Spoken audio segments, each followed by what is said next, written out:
we've been talking all week about the 18 trillion causes, so it seems, of the American Civil War. It wasn't just slavery, although slavery was really at the heart of it all. I've asked you to think about the causes of the Civil War in several ways. We've used a few metaphors, soup and sandwich. We've even discussed it as a tree. You might be wondering, why so many metaphors? Why so much review? Honestly, I think it's one of the most difficult ideas to understand in American history. The easy part is that slavery was the root cause, but what about all the others, and how were they related? So, I'm going to ask you to make one more metaphor, and we're going to make a picture for this. So grab a piece of paper, use a scratch paper, maybe some crayons if you'd like. We're going to draw a picture, one more way of remembering the causes of the Civil War. It's not your standard picture, it's quite unusual, a very strange tree indeed. It's the tree of the causes of the Civil War, a tree of death and destruction. On your paper, any paper, I would like you to create a gloriously hideous and scary and terrifying tree. A tree with gnarly branches reaching out into the night. A tree which was raggedy, which looks like the arms of a skeleton reaching from beyond the grave. It's a tree with gnarly roots that are sticking out of the ground. A tree that's starved of nutrients. And I think you know why. This tree, rather than the US, we could say, is the war itself. This tree doesn't look very good. It's seen some better days. It looks sickly. It's lost its heart. It's lost its lifeblood. Because, you see, in the soil around it, it's been poisoned. What do you think was poisoning it?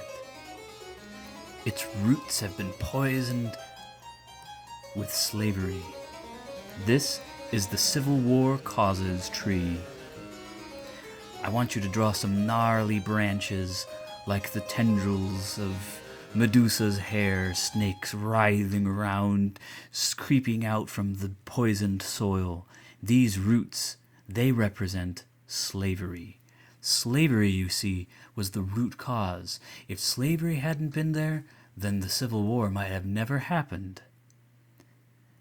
The reason I want you to think of the tree, of the causes of the Civil War as a tree, is that a tree, as you know, has many parts. Its roots draw the nutrients from the soil. In this case, the nutrients it draws are poison. The soil has been poisoned by slavery. A tree has many parts. It has a crown, it has a trunk, it has branches, and those branches have ever smaller branches, branches on top of branches. What I'm getting at is that one cause, the slavery, fed into many other causes that all fed up to the very top of the tree, one thing cascading or dashing into one other cause. Let's label the trunk. Coming out of the slavery, the soil, the root problem of slavery, there's the thing called the slave economy, which you read about. The South's money system, its well-being, was based on the sale of cash crops, cotton, and cotton was fueled by the work of enslaved people. As for the trunk, I want you to label some of the things in the middle of the tree. One would be Uncle Tom's Cabin. Uncle Tom's Cabin was an effort to enlighten or bring knowledge and wisdom to Northerners who may not have known about the terrors of slavery, but of course it enraged Southerners. Uncle Tom's Cabin itself was fueled by the problem of slavery. It's in the middle of our tree. It represents the trunk, the middle section. I want you to label the other part of the trunk, the spread of slavery. The spread of slavery, as you know, was the result not only of, that old device, that old machine that was meant to save time and labor. You know what I'm talking about. But it was also the result of many compromises that allowed slavery to spread in order to keep Southern representatives in Congress pleased with the balance of power. There were fugitive or runaway slave laws, which were part of those compromises. They were meant to please Southern leaders who wanted to get their slaves back, but of course it enraged Northerners. Many people who didn't even think much about slavery were angered by the thought that Southern lawmakers could tell them the kinds of laws that they should have in the North. One of the main problems in the trunk is Bleeding Kansas, that terrible crisis in the 1850s where farmers in Kansas and Nebraska began to attack one another over disagreements about the spread of slavery. Abolitionism is further up to the top. It's the belief, you'll remember, that slavery should be abolished. I think you know what that means. Abraham Lincoln was near the top as well. It was his election and his beliefs that slavery should not be allowed to spread beyond the states where it already existed, the southern states and a few others in the west like Missouri and sometimes Kansas. It was his beliefs that created the final spark. All of these things fuel together into the part of the crown of the key, the canopy, the tree, the canopy of the tree. This is where I want you to begin thinking like a fourth, fifth, or college student. You see, many people will say that the cause of the Civil War was simply slavery. Well, now you know that was merely or simply a root cause that fueled many other related problems. And these problems all together, they flowed together in one terrible stream of problems. They flowed into this bigger idea, disagreement and anger. That's right, the cause of the Civil War was not just slavery. It was disagreement and anger about the cause, about the spread of slavery. I want you to start thinking in this more advanced way. And of course, that disagreement and anger, fueled by so many problems, which in turn were fueled by the poisoned soil, the roots of the problem, slavery and the slave economy, all of these things led to the very top of the tree, secession. There could have been anger and disagreement in 1861 that would have just ended there, but it was finally South Carolina and later 12 other states seceding or breaking away because of their disagreement and anger about the spread of slavery. It's a lot of prepositional phrases. Let's start over. It was secession that led to the events that immediately started the war. It was breaking away from the country that led to Fort Sumter. There may not have been a war if it hadn't been for slavery fueling many problems, which created disagreement and anger, which finally reached the breaking point, secession. Now you see why I've asked you to think of the war as yet one more terrible tree, a very strange tree. Trees have many parts, just as the causes of the Civil War had many related parts, from the root cause of slavery through the many smaller causes up to disagreement about slavery and anger about slavery, finally to secession itself, which created the crisis and the Battle of Fort Sumter. Now, I've asked you to read the short passages about the causes of the Civil War. It's not especially interesting reading. I mean, the language isn't especially interesting. The subject is deeply interesting to me. Nevertheless, it's the kind of thing that you might be reading in 4th and 5th grade, and so I want you to get used to it now. Now that you've read it, I trust that you have answered the 10 multiple choice questions. With the text and our tree of the causes of Civil War to guide you, let's go over the answers. Let's start at the beginning. Number 1. Which invention made the cultivation or growing of cotton profitable and led to large plantations or large farms with many slave laborers or workers? The correct answer was E, the time travel device. Oh, no, just kidding. The correct answer, of course, well, it's up on your screen now. Not that you needed my help. This is actually an image from the Smithsonian Center in Washington. It's B, the cotton gin. Number 2.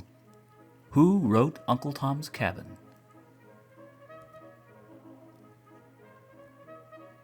Well, none other than Harriet Beecher Stowe. D. Here's an interesting quote that you've heard before. So this is the little lady who wrote the book that made this great war.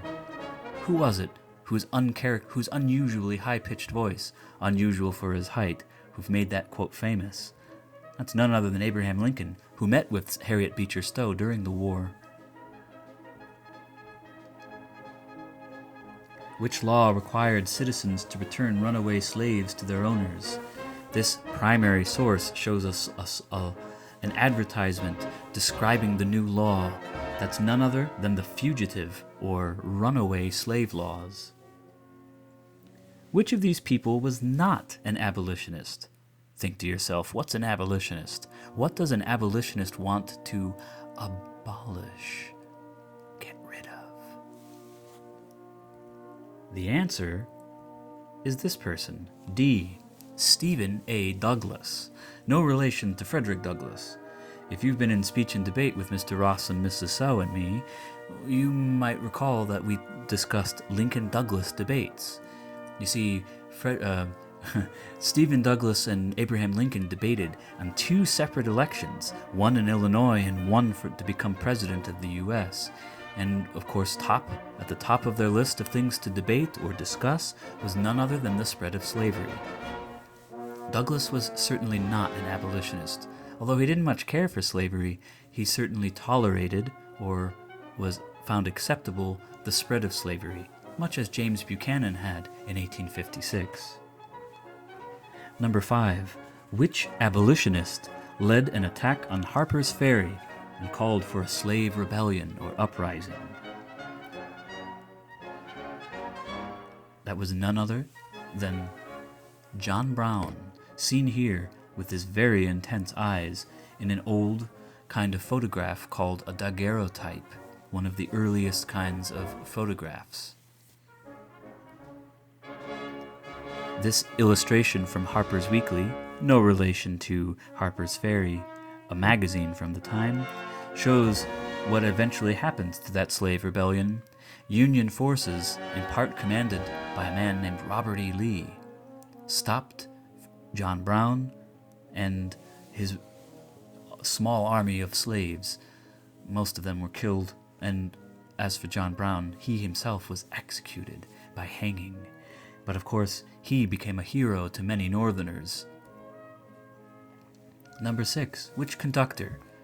Of course, that's in quotes, because, as you know, there were no, well, you know what there wasn't on the Underground Railroad. Which conductor of the Underground Railroad led more than 400 slaves to freedom? That's none other than the glorious Harriet Tubman. How many black slaves lived in the South when the Civil War began? You may actually have answered with either A or B. The answer was in reality was close to 4.5 million. So either A or B would be fine.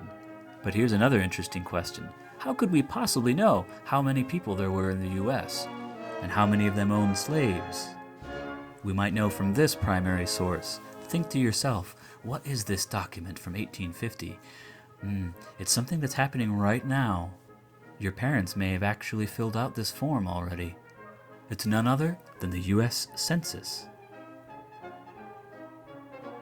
Number 8. Who believed that a state could refuse to obey a law it did not like? The answer is John Calhoun. John Calhoun was a Southern politician who advocated or spoke out for the idea of states' rights. States' rights is the idea that a state should be able to follow its own laws without the national or federal government to tell it what to do, at least on some issues. There are good arguments for and against states' rights in many different situations, and it's something that actually is much debated today between Republicans and Democrats. As for the time of the Civil War, states' rights really was something that most Southerners, or people who were in the South who were interested in government, something that they felt was far more important. John Calhoun was one person who believed that states such as Alabama and South Carolina, among the first to secede, he thought that these states should be able to make their own laws about slavery, and that the federal government, the national government, shouldn't tell all the states what to do. Number 9.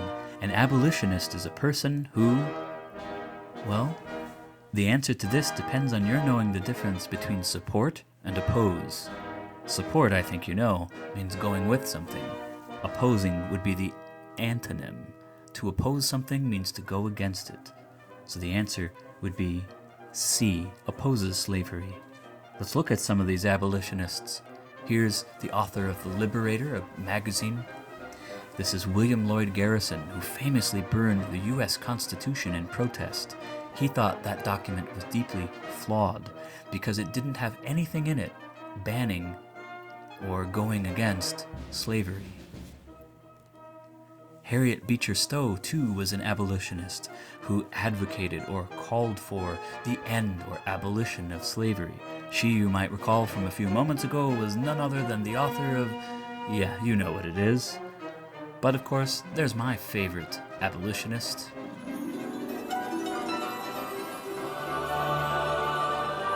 This man needs no introduction.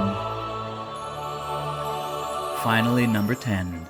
Which state became a battleground between pro-slavery and anti-slavery forces? Let's look at those two words. Pro, that prefix actually comes from a root meaning for, and that's exactly what it means. To be for slavery means you agree with it. To be anti-slavery means you are against it. That state was none other than Kansas. This engraving from Harper's Weekly, again that magazine, shows just how intense things had become. Neighbors were fighting each other. They were burning down each other's houses and attacking one another and burning down the farms as well. This was a crisis known as Bleeding Kansas. This primary source shows a call for a meeting in which people were to protest the rise and spread of slavery in Kansas. Remember, in the 1850s, there was such disagreement and such anger about slavery that even representatives in government felt the urge to solve their problems through violence. In the summer of 1856, just before that election that we discussed at length, Representative Preston Brooks walked across the Senate floor and beat Charles Sumner, an abolitionist senator from Massachusetts, because of a speech that he had given calling for the end of slavery.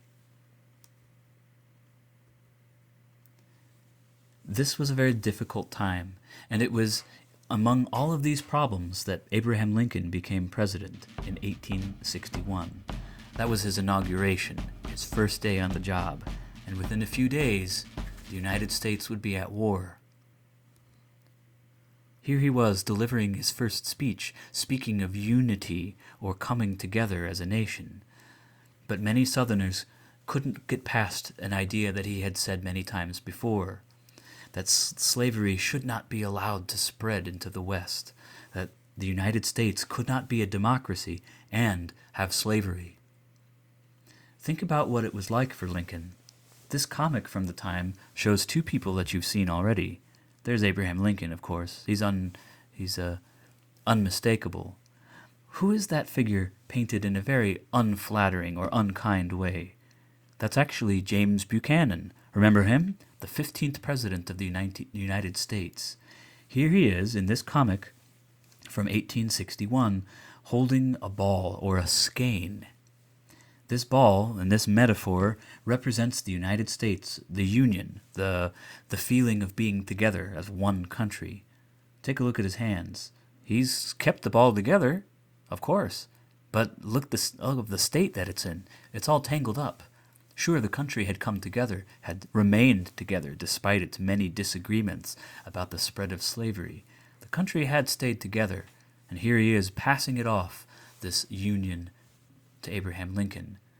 And as you know, it was an impossible task for Lincoln to keep it together. That's what I think this is telling us. And within days, the United States would be at war. We've seen that the United States in our metaphor is like a tree.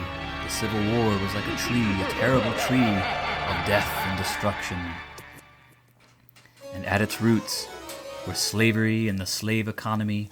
And just as a tree has many interrelated parts, so too does the problem of the Civil War.